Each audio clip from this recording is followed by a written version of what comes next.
Dozens of people marched from a hike on the east coast of Demerara to Parade Ground in Georgetown. Vehicles passed them throughout their journey, and it was obvious that people were more than curious about the walk. This was no ordinary walk. The East Coast Demerara landscape is much different now.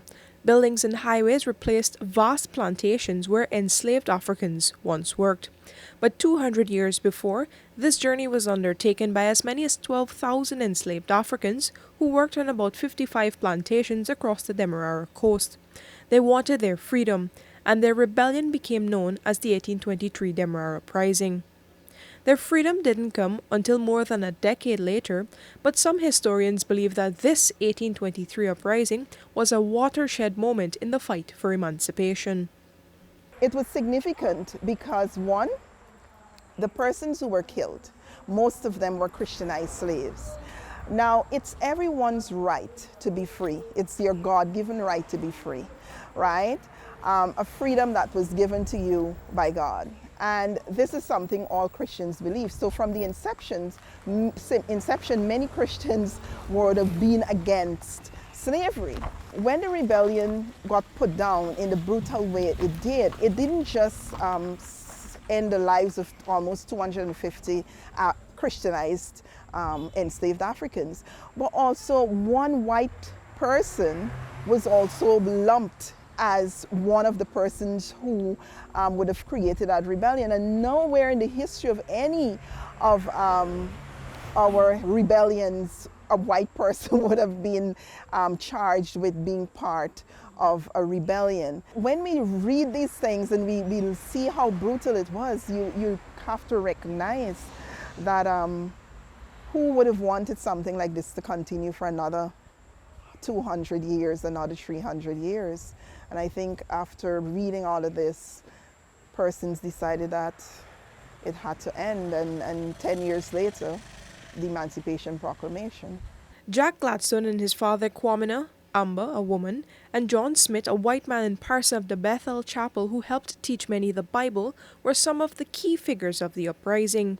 They all demonstrated a keen understanding of strategy and compassion, choosing a nonviolent approach. However, martial law was declared and brute force was used to put down many of those fighting for their freedom. The historian and lecturer believes that their deaths were not in vain.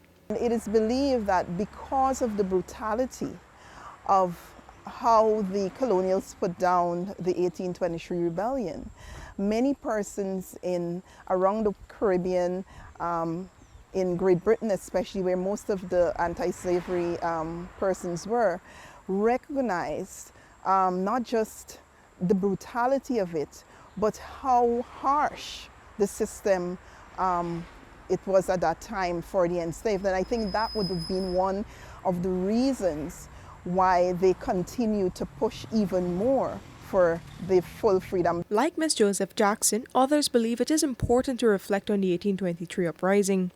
President of the Association for the Protection and Preservation of the 1823 East Coast Demerara Revolution Monument, Queen Mother Athiang, certainly thinks so.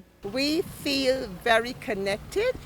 We're saddened in some ways, but we're happy that we're able to do the walk. We're happy that we're able to let people know the significance, the contributions that the foreparents made.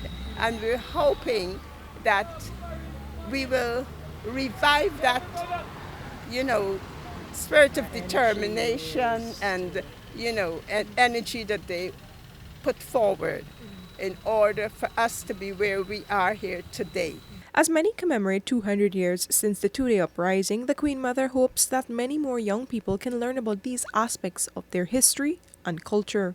If our young people throughout know the struggles of what took place 200 years ago, then they would understand what they have to do today to propel them forward. Many more activities will be organized over the next year. It is clear that enough people believe that this fight for freedom was significant and should be remembered. Reporting for the newsroom, Vishani Raghaber.